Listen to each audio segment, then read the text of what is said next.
शुरू किया था तो शुरुआत से ही मेरी टीम का नाम था भोजपुरी जवान।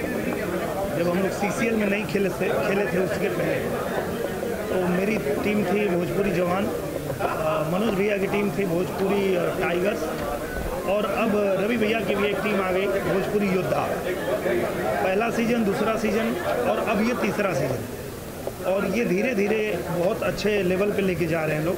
मैं पूरी टीम को बधाई देता हूँ और पूरी भोजपुरी इंडस्ट्री को बधाई देता हूँ, क्योंकि ये एक ऐसा प्लेटफॉर्म है, एक ऐसा इवेंट है जहाँ पूरी इंडस्ट्री एक साथ जुटती है और हम एक दूसरे से अगर अलग अलग शूट कर रहे हैं नहीं मिल पाते हैं तो ये एक ऐसा समय होता है जब हम सबको मिल पाते हैं और एक दूसरे की बात सुन पाते हैं और किसके मन में क्या है, क्या चल रहा है इंडस्ट्री में और क्या करना है, किन चीज़ों को बढ़ावा देना है, तो वो ऐसे समय पे हम लोग एक दूसरे से साझा कर पाते हैं। तो कोई सामाजिक मुद्दा जुड़ा हुआ है इस लीग से, कुछ इसका जो कंट्रीब्यूशन होगा कुछ सामाजिक कार्य हो जाएगा? जी जी बिल्कुल, और वो जो भोजपुरी जवान जो टीम का नाम है वो जवान नाम ही है हमारे देश के जवानों के नाम पे। उसका आप लोगो देखेंगे तो आर्मी के जो हमारे जवान हैं उनका लोगो है, और जब भी ये मैच हम खेलते हैं तो इसके साथ में जो सामाजिक संस्थाएं हैं वो भी हमसे जुड़ी हुई हैं, जैसे अक्षर फाउंडेशन है जो इस पूरे इवेंट के पीछे सबसे बड़ा जो हाथ होता है वो अक्षर फाउंडेशन का होता है। और अक्षर फाउंडेशन जो है वो लोगों की हर तरह से मदद करती है।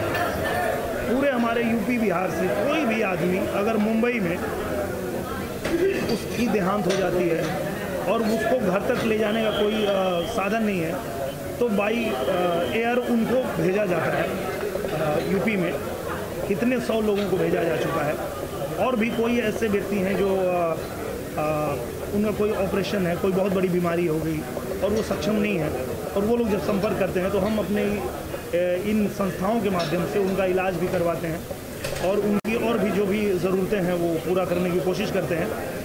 और नए नए जो हमारे टैलेंट होते हैं, जो लोग फिल्मों में, क्रिकेट में अपना नाम बनाना चाहते हैं, उन लोगों के लिए भी हम रास्ता तैयार करते हैं और जितना संभव होता है उतना उनको हम मदद करते हैं। तो जी, क्रिकेट खिलाड़ी को कितना फॉलो करते हैं? बचपन से क्रिकेट का कितना शौक रहा है और कौन से क्रिकेट खिलाड़ी हैं जो आपको बहुत प्रेरित किए हैं?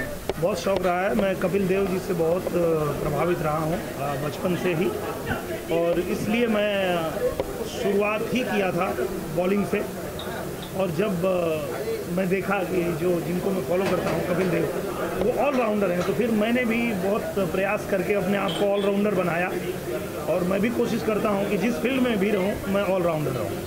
सर, आखिर में ये कुछ लोग देख रहे हैं कि मी टू कैंपेन इतना ज़्यादा हाईलाइटेड हो रहा है, क्या कहना चाहेंगे कितना ज़्यादा ये आगे चलकर अच्छाई के लिए होगा, या एक डर का माहौल बन जाएगा लोगों के बीच में? इंडस्ट्री को लेकर किस तरह का माहौल है, तो आना चाहिए, काम करना चाहिए, क्या कहना चाहेंगे इस बात को? मुझे लगता है बहुत अच्छा है, ये बहुत ही अच्छा है, क्योंकि किसी भी जगह पे, किसी भी फील्ड में अगर हमारी बहन बेटी काम करती हैं तो उनको सुरक्षित फील होना चाहिए, उनको असुरक्षा महसूस नहीं होना चाहिए। और किसी भी फील्ड में, जैसे आज से पहले बहुत बार आपने देखा होगा कि लड़कियां सिनेमा में काम करने से डरती हैं, इस फील्ड में जाने से, अपना करियर बनाने से डरती हैं, पर इस मोमेंट से मुझे लगता है कि उनको एक तरह की ये सुरक्षा मिल सकती है कि कोई भी आदमी किसी भी लड़की की तरफ बुरी नीयत से देखने से पहले 100 बार सोचेगा कि अगर वो किसी लड़की को छेड़ता है या बुरी नीयत से देखता है तो कल का उसका भी नाम आ सकता है। तो निश्चित रूप से मुझे लगता है ये बहुत अच्छा है, ये बुरा नहीं। ये बात करें आपसे निरहुआ हिंदुस्तानी सीरीज, जो निरहुआ सीरीज हर बार मज़ेदार फिल्म लेके आते हैं, इस बार भी निरहुआ सीरीज में क्या क्या मज़ेदार मसाला मिलने वाला है? हाँ, निरहुआ हिंदुस्तानी 1, 2 को जैसे लोगों ने पसंद किया, लाइक किया, 3 भी उनको उतना ही पसंद आएगा, क्योंकि इसके जो डायरेक्टर हैं मंजुल ठाकुर जी, उन्होंने एक अपना फ्लेवर पकड़ा हुआ है अपनी ऑडियंस को पूरी तरह मनोरंजन देने के लिए।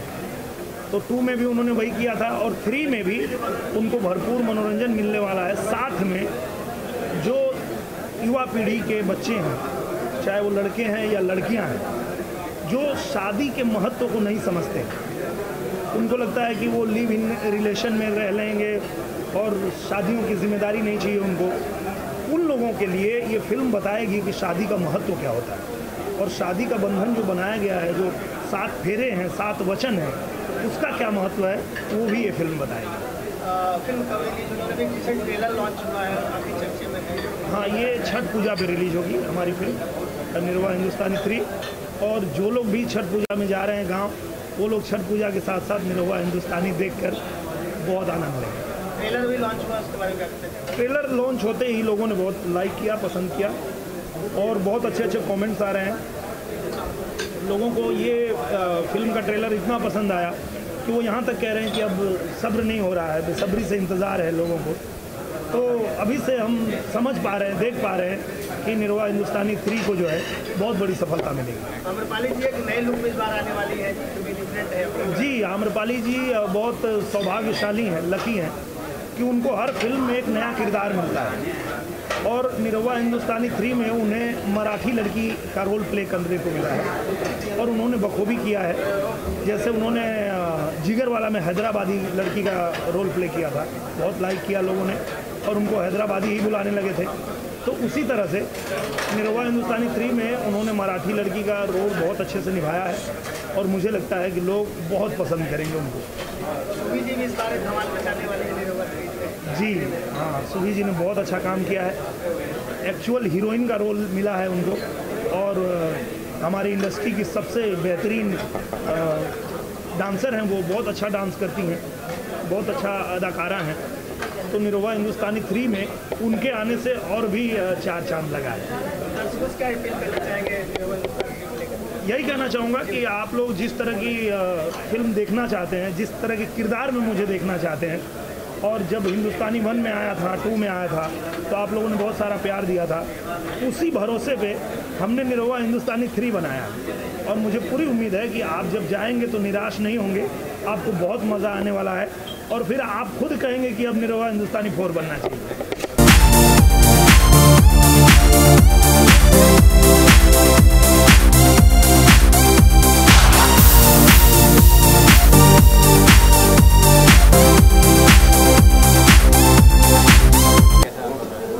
Thank you. मैं ये कहना चाहूँगी कि मैं टीम का पार्ट जो मैं बता रही हूँ वो है टाइगर। तो मनोज जी की टीम में मैं पिछली बार भी थी, वो टीम जीत गई थी और काफ़ी सारे लोगों ने एंजॉय किया। वैसे तो सारी तीनों टीमें ही बहुत स्ट्रॉन्ग हैं, चाहे वो रवि जी की हो, मनोज जी की हो, दिनेश जी की हो, तीनों मेरे को स्टार्स भी रह चुके हैं तो और दोस्त भी हैं अच्छे। बड़ा अजीब लगता है कि जब दोस्ती और को स्टार छोड़ के जब आपस में एक टीम बन के उतरते हैं और कंपटीशन होता है कि कौन जीतेगा, तो बड़ा फ़नी भी लगता है और मज़ा भी बहुत आता है। पिछली बार भी मैं मनोज जी की टीम में थी, इस बार भी होप सो मैं उन्हीं की ही टीम में होंगी। Hope for the best, let's see. हमारे को कितना फॉलो करती है बचपन से? कौन ऐसा क्रिकेटर है जो सबसे आपको हैंडसम लगता है या हीरो जो इसको लगता है कि लगे हिंदी के क्रिकेट्स में मैं एक्चुअली क्रिकेट बहुत देखती थी बचपन में और मुझे खेलना भी पसंद है, बैटिंग करना अच्छा लगता है मुझे। मैंने बहुत खेला भी है, अपने कज़िन्स के साथ में मैं अक्सर खेलती रहती थी। क्रिकेट टीम में मुझे धोनी जी बहुत पसंद हैं और उनकी सच में वो बहुत अच्छे प्लेयर हैं दिल से और बहुत ही डाउन टू अर्थ लगते हैं मुझे, तो मुझे बहुत पसंद है। विराट कोहली जी हैं, वो मुझे अच्छे लगते हैं। विराट कोहली अच्छा है, सभी लोगों को बहुत पसंद है और मुझे भी बहुत अच्छे लगते हैं, तो मतलब इट्स अ गुड प्लेयर। उनकी जो वाइफ है अनुष्का, मुझे वो भी बहुत अच्छी लगती है। तो मतलब उस प्लेयर्स में मुझे धोनी और विराट कोहली पसंद है। एक्चुअली मी टू के बारे में यही कहूँगी, बहुत पहले आ जाना चाहिए था।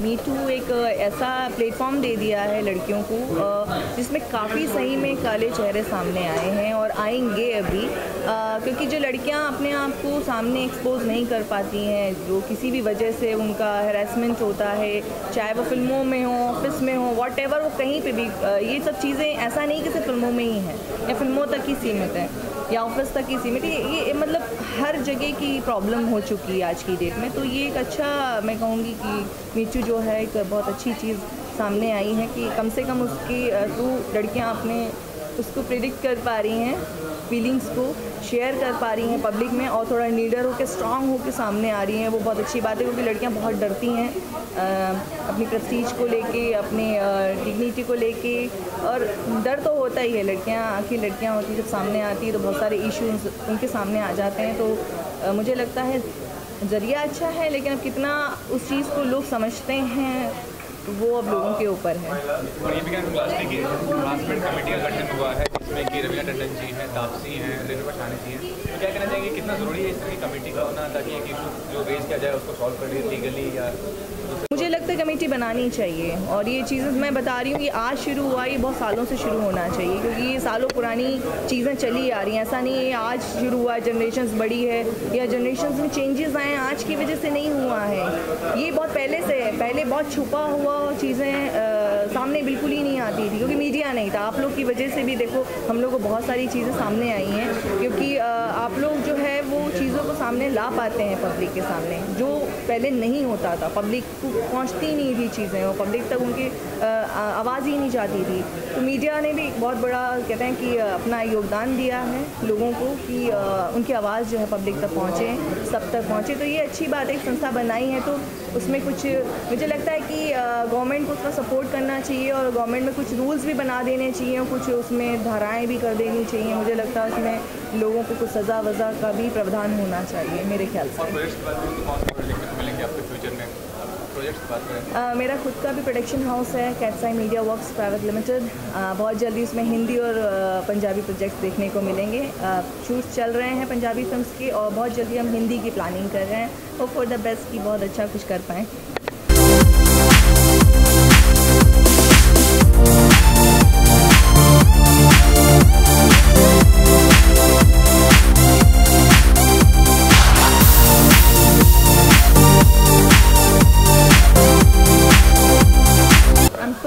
आई एम वेरी एक्साइटेड क्योंकि अब इस बार हो रहा है ट्रिपल धमाल, मतलब सीज़न 3 का शुरुआत हो रही है। पहला जो था वो बहुत हिट था, सुपर था, सेकंड भी बहुत अच्छा था, अभी हो रहा है थर्ड। और मैं जिस टीम के साथ हूँ, मैं हूँ भोजपुरी जवान के साथ, मतलब निरहुआ जी की टीम के साथ। आई एम वेरी हैप्पी और मैं इसलिए परवेश जी को तहे दिल से धन्यवाद करना चाहूँगी कि वो हर साल इतना अच्छा प्रीमियर लीग ऑर्गेनाइज़ करते हैं और इतने बड़े लेवल पे करते हैं BIPL। तो मैं यही चाहूँगी, शुभकामनाएं हैं कि बस इस बार भी बहुत धमाल हो, मस्ती हो और जो टीम सबसे अच्छा खेले वही टीम जीते। तो निरहुआ जी का जो पर्सनैलिटी है, जो एक्टर के तौर पे वो अरे किस तरह से आप देखते हैं, वो फर्स्ट क्वालिटी नजर आती है जो आपको प्रेरित करती है, तो आपके लीडर रहेंगे वो?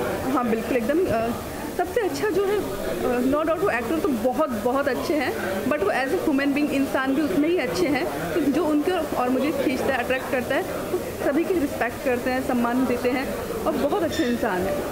तो कहीं ना कहीं उनसे ये हम लोग सीखते हैं कि जितने अच्छे आप एक्टर हो या आर्टिस्ट हो, उतने अच्छे इंसान भी होना चाहिए। तो हमारी टीम के कैप्टन के लिए हिप हिप हो रहे।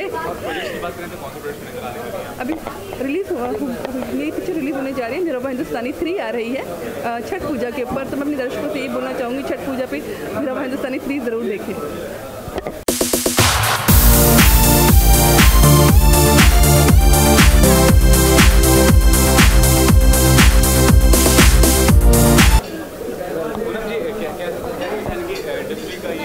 सीजन 3 है, तो किस टीम में है और कितनी एक्साइटेड सीजन को लेकर आप?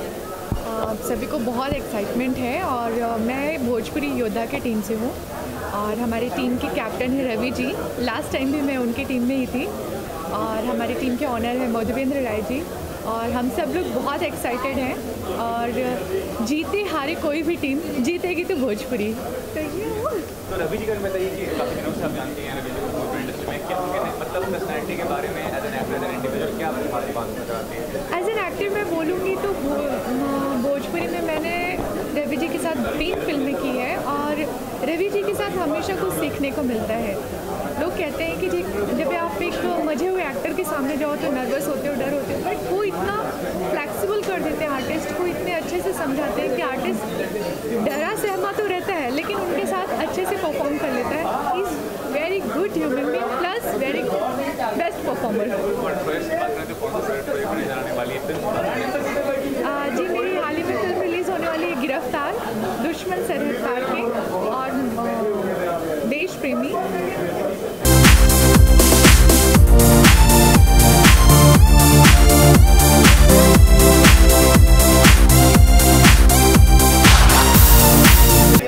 बहुत मज़ा आता है। BIPL इज़ लाइक फेस्टिवल की सब लोग साथ में, सब प्लेयर्स, सब हीरोइंस, प्रोड्यूसर, डायरेक्टर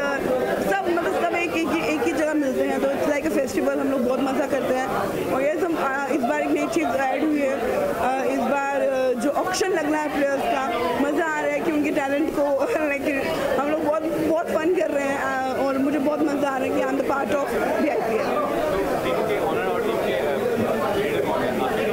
देखिए मैं अभी तो कुछ डिसाइड नहीं है कौन किस में है, बट मैं सबको सपोर्ट कर रही हूँ, सब बहुत बेहतरीन है। लेट्स से क्या होता है, किस में जाते हैं, जिसमें भी जाएंगे हम तो चेयर करेंगे अपनी टीम को और चाहेंगे कि वही टीम जीते। I love cricket, I am crazy about cricket, मुझे बहुत शौक है क्रिकेट का और मैं बहुत ज़्यादा इन्वॉल्व रहती हूँ कि क्या हो रहा है, कौन प्लेयर बिक रहा है, कैसे क्या चल रहा है, मैं बहुत ज़्यादा इन्वॉल्व रहती हूँ। आई एम वेरी हैप्पी।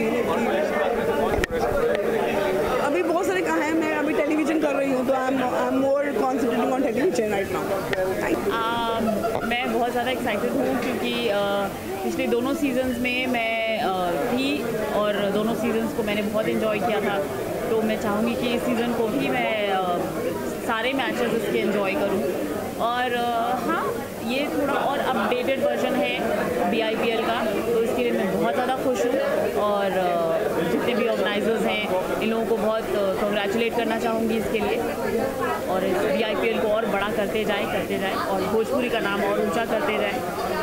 तो हाँ, सपोर्ट की जहाँ तक बात है तो मेरा सपोर्ट एक्चुअली तीनों में बराबर है, लेकिन थोड़ा क्योंकि मैं शुरुआत से ही प्रवेश जी और उनकी टीम के साथ जुड़ी हुई हूँ, इस बार इन लोगों ने थोड़ी सी पॉलिटिक्स कर दी कि आदित्य और प्रवेश को अलग अलग कर दिया।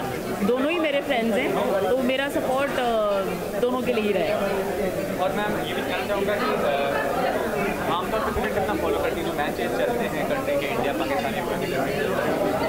मैं बहुत ज़्यादा क्रिकेट से बहुत ज़्यादा मैं नहीं जुड़ी हुई हूँ, लेकिन हाँ, जब VIPL होता है, क्योंकि ये एक फैमिली है हमारी और फैमिली के ही एक बंदा अगर खेल रहा हो मैदान में तो लगता है कि जैसे कोई अपना खेल रहा है, तो उनके साथ उनका मैच देखना और भी अच्छा लगता है। और प्रोफेशनल में क्या चल रहा है, काम कर रही हैं? अभी आगे प्रोजेक्ट्स जो आने वाले हैं उनके बारे में तो अभी मैं नहीं बता सकती। तो 2 साल से फॉलो कर रहा हूँ और ये इनका तीसरा सीज़न है और मैं एक्साइटेड भी हूँ क्योंकि मेरा नाम है। अब देखते हैं अगर मैं इसमें चॉइस होता हूँ तो मैं पूरी, क्योंकि क्रिकेट ऐसी चीज़ है जो हम शुरुआत से बचपन में खेलते आए हैं और हर मोहल्ले में हम लोग खेलते थे, दिल्ली में भी। तो और एक ऐसा एक जुनून है कि हम आर्टिस्ट लोग थोड़ा इतना काम से स्ट्रेस रहते हैं तो एक जगह खेलने को मिलता है और सब लोग एक इंडस्ट्री के लोग मिलते भी हैं तो अच्छा भी रहता है। और ऐसे कितना फॉलो करते हैं क्रिकेट को आप, जो भी मैचेस होते हैं इंटरनेशनल लेवल पे या जो भी वनडे? मैं मोस्टली, मेरे को IPL बहुत पसंद है। हाँ, क्योंकि उसमें आपको क्या है 20 ओवर में आप बहुत कुछ उसमें सीखने को भी मिल जाता है और आपको मज़ा भी आ जाता है, टाइम से थोड़ा रिलीफ भी हो जाते हो, तो मैं IPL ज़्यादा फॉलो करता हूँ। और प्रोफेशनल लाइफ में क्या चल रहा है, कौन से प्रोजेक्ट पे काम कर रही है अभी? में काफ़ी अच्छा। हाँ जी, अभी वो UP बिहार में रिलीज़ होने वाली है और जनवरी में मेरी एक फिल्म शुरू होने वाली है। मैं उसका नाम अभी नहीं बताने दूँगा, उसका मैं नाम बहुत जल्दी बताऊँगा और वो बहुत अच्छी स्टोरी है और साथ में एक हीरो भी होंगे, सब उसके बारे में आपको बताऊँगा बहुत जल्दी। Thank you.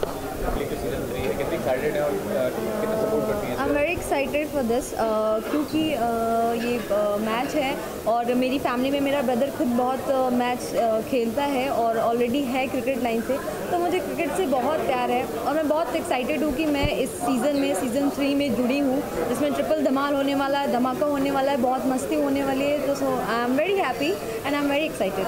और कौन सा क्रिकेटर पसंद है आपको आज के दौर में, सबसे ज़्यादा क्रिकेट फॉलो करती हैं आप ऐसे आमतौर?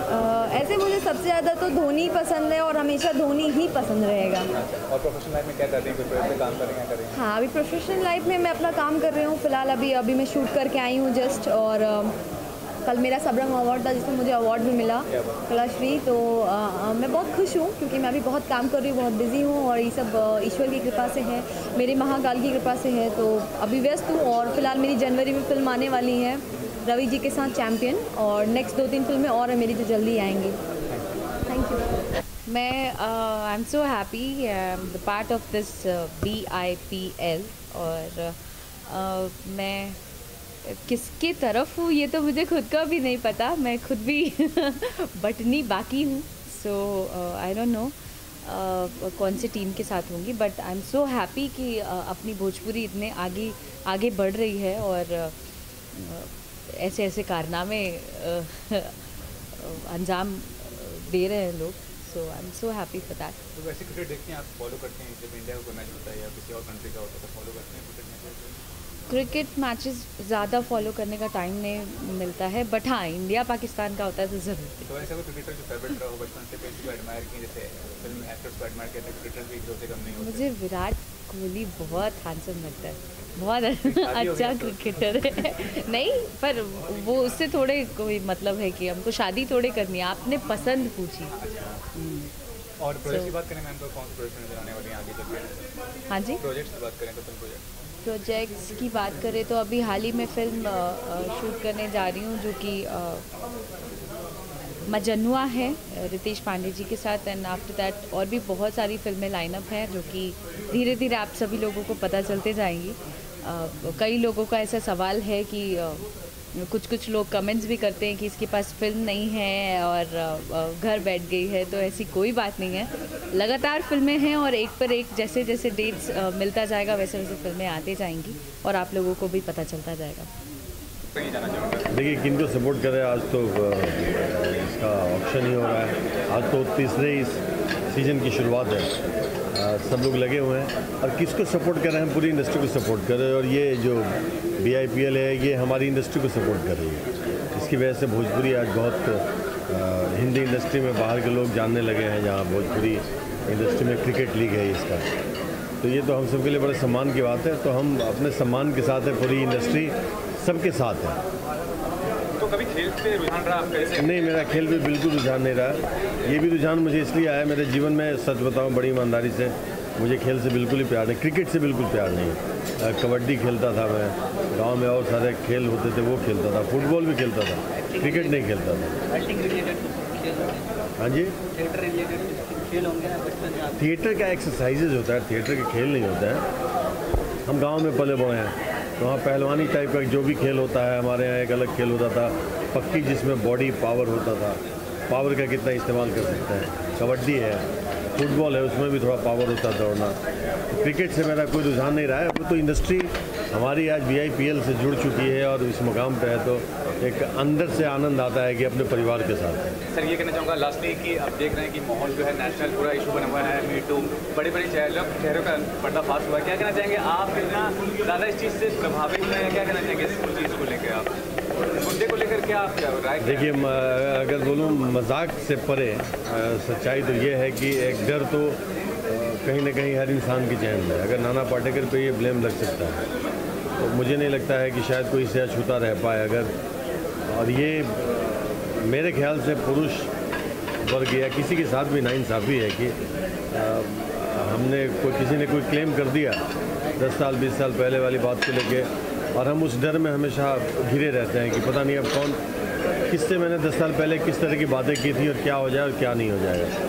तो उनका केवल क्या है, कंप्लेन करना है और हमारी ज़िंदगी तबाह होनी है। मुझे लगता है इस तरह के जो कानून बनते हैं ना, तो कहीं ना कहीं से सबूत के परे हैं। अब कहीं तकलीफ़ तो उसी हो, आज नाना पाटेकर को तकलीफ़ तो हो ही रही है ना, जो भी है आलोकनाथ जी पे लगा है या जिस पे साजिद खान पे लगा है, तो उन लोगों को तकलीफ़ तो हो रही है। साजिद खान, मैंने सुना है कि साजिद खान को फिल्म से निकाल दिया गया, उस फिल्म को डायरेक्ट कर रहे थे हाउसफुल 3 से।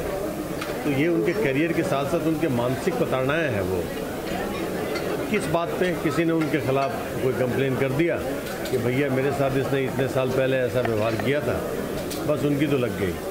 तो मैं बिल्कुल ही इसके पक्ष में नहीं हूँ और मुझे लगता है कि शायद डर में इस कदर जीना हर इंसान के लिए कहीं से भी अच्छी बात नहीं है। हम भी इंसान हैं, हमारे अंदर भी हार मानस है, हमारे अंदर भी भावनाएं हैं, हमारे अंदर भी संवेदनाएं हैं। किसी का परिवार तबाह हो सकता है किसी के इतना कह देने से कि इसने मेरे साथ ये किया। फिर मान लीजिए इत्तफाकन हम जैसे किसी इंसान जो हम घर परिवार को मानते हैं, पारिवारिक मर्यादा को, सामाजिक मर्यादा को समझते हैं, कोई ब्लेम लगा दे, किस नज़र से घर पे जाएंगे और घर के लोग, हमारे बच्चे, हमारे फैमिली में किस नज़र से देखेंगे, क्या हम समाज में क्या मुँह दिखाएंगे।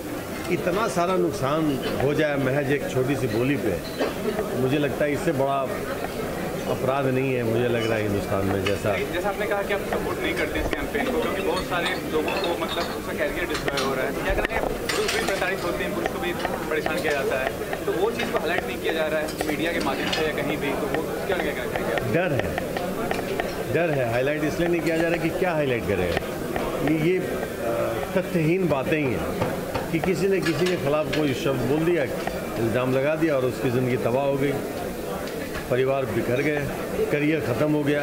ये सब साक्षात उदाहरण सामने है। नाना जी हों या आलोकनाथ जी हों, बुजुर्ग आदमी आलोकनाथ जी, हर इंसान से गलतियाँ होती है। मान लो कि अगर अगला गलत भी हो तो इतने साल बाद इस गहरे मुर्दे को उठाना कहाँ से एक समझदारी है। उनकी ज़िंदगी, उनका परिवार तो तबाह है। आप खुद से देखिए, अपने मन से जानिए पराये मन का हाल कि अगर आपके साथ ये होता है तो क्या होगा, आप कैसे परिवार का सामना करेंगे। नज़रों से बड़ा गिरना और कहीं नहीं होता है। इंसान जब अपनी नज़र में गिर जाता है, और अपनी नज़र में गिरता तब है जब उस पर जो विश्वास करते हैं, उनकी पत्नी, उनके बच्चे, उनके नज़र में उनके प्रति कहीं ना कहीं शंका हो जाए तो उसी वक्त इंसान गिर जाता है। और एक बार नज़रों से गिरना और मौत के समान एक ही हो जाता है। निवारण क्या, रोकथाम के लिए क्या किया जा सकता है? सरकारी ये उपाय ढूंढी है प्रताड़ित करने का, तो सरकारी ये उपाय ढूंढे कि इससे राहत कैसे दिलाया जाए। एक किसी पे इल्ज़ाम लगा दे और ख़त्म। बड़े उथल पुथल अभी कानून बन रहे हैं हमारे हिंदुस्तान में, अब 377 है। तो इन सब चीज़ों को ठीक है, आप बढ़ावा दे रहे हैं, मानसिकता का बढ़ावा हो रहा है, लेकिन बढ़ावा के साथ साथ मानसिकता का विकास भी होना चाहिए। हम उतने विकसित मानसिक तौर पे नहीं हैं, लेकिन बढ़ावा दिया जा रहा है हमारे हर चीज़ों का, तो नज़र हमेशा गलत पे ही जाती है, करप्शन बढ़ता है। अच्छा, ऐसा भी हम भी शादीशुदा हैं, हम भी दूसरे से रिलेशन बना सकते हैं। ये एक कहीं ना कहीं से हमारे विचार, एक सभ्य इंसान जो पारिवारिक जीवन को जीना चाहता है, उसने कभी सोचा भी नहीं होगा कि हम शादीशुदा होने के बाद हम किसी गैर महिला से रिलेशन बनाएं या गैर पुरुष से रिलेशन बनाएं। लेकिन ऐसा कानून आ गया है तो लगता है अच्छा हम भी ऐसा कर सकते हैं। कहीं ना कहीं से सबकॉन्शियस माइंड में ये हो जाता है कि कुछ करते हैं। सच्चाई यही है, शायद मैं उस रूप में नहीं बयां कर पा रहा हूँ, लेकिन ये बहुत बड़ी टीस है इस तरह के कानून। हम इंग्लिश कल्चर को, इंग्लिश कानून को यहाँ पे ला रहे हैं। पहले बौद्धिक लेवल पर उतना विकास तो होना चाहिए कि हमें सही और गलत का कोई समझदारी हो।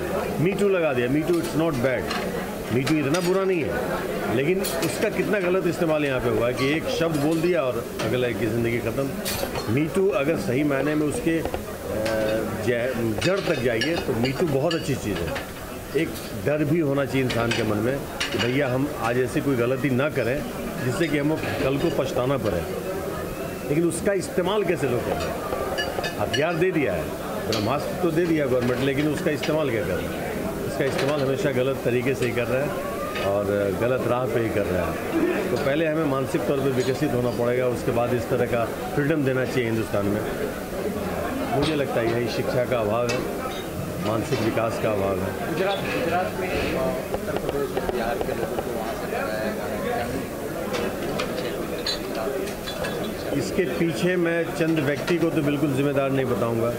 ना वो गुजराती जिम्मेदार हैं, ना वो बिहारी जिम्मेदार हैं, ना उत्तर प्रदेश के लोग जिम्मेदार हैं।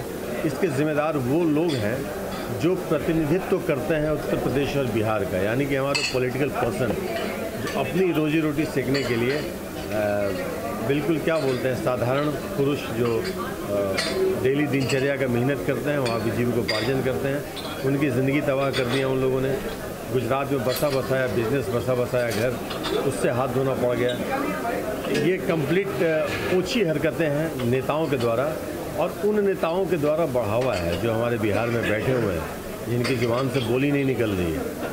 जबकि नेता अगर विरोध करें तो चीज़ें, हिंदुस्तान के हम सब एक हिस्सा हैं, बिहार हो, गुजरात हो, उत्तर प्रदेश हो, महाराष्ट्र हो। इस तरह की बातें प्रांतीय स्तर पर क्यों होती है? प्रांतीय स्तर पर बातें नहीं होनी चाहिए, एक बिल्कुल राष्ट्रीय स्तर की बातें होनी चाहिए। राष्ट्रीय स्तर की बातें तभी होंगी जब जितने भी प्रांत के नेता हैं वो सब राष्ट्रीय सोच लेकर के आगे बढ़े। सब अपने अपने जगहों पे सिमटे हुए हैं। उनको लगता है कि हम इसमें बोलेंगे तो हम इस पार्टी का वोट बैंक से हमारा हाथ धोना पड़ जाएगा, हम इस पक्ष में बोलेंगे तो उस पार्टी के वोट बैंक से हाथ धोना पड़ जाएगा। नहीं बोलते हैं, और आज उन्हीं की वजह से हुंकार तो देते हैं, हुंकार एक मार देते हैं, और उसका पिटता कौन है? नेता तो पिटने नहीं आता है। जो लोग मजदूरी हैं, मजदूरी करते हैं, जो मजदूर हैं, उन लोग पिटते हैं। तो सबसे बड़े दोषी हैं, और ये शिकार हैं हम अपने नेताओं का। नेताओं के द्वारा, नेताओं के ना बोलने का ज़्यादा असर है हम लोगों पे। नेता अगर हमारे तरफ से, आज नीतीश कुमार इतनी बड़ी बड़ी बातें करते हैं, उनकी ज़ुबान से एक शब्द निकला, मोदी जी की ज़ुबान से एक शब्द निकला लालू जी बड़ी बड़ी करते रहते हैं, उनकी ज़ुबान से एक शब्द निकला, किसी ने कुछ नहीं बोला। बस मार कौन खाए, मरे भी हैं लोग। खेसारी जी ने उनके लिए कुछ किया भी है, उनको अडॉप्ट भी किया उनकी फैमिली को, तो लोग मरे भी हैं, जान भी गया, माल से भी हाथ धोया गया, और ज़िंदगी वहाँ भी तबाह हुई है, वहाँ भी बिजनेस ठप हुआ है, वहाँ भी परिवार में अलगाव हो गया है, बहुत सारी तकलीफ़ों में लोग आ गए हैं, आर्थिक, मानसिक, शारीरिक सब तकलीफ़ों में। इससे कोई जिम्मेदार पब्लिक नहीं है, जनता नहीं है, किसी एक इंसान ने किया है नहीं किया है वो दोष तो भी साबित हुआ नहीं।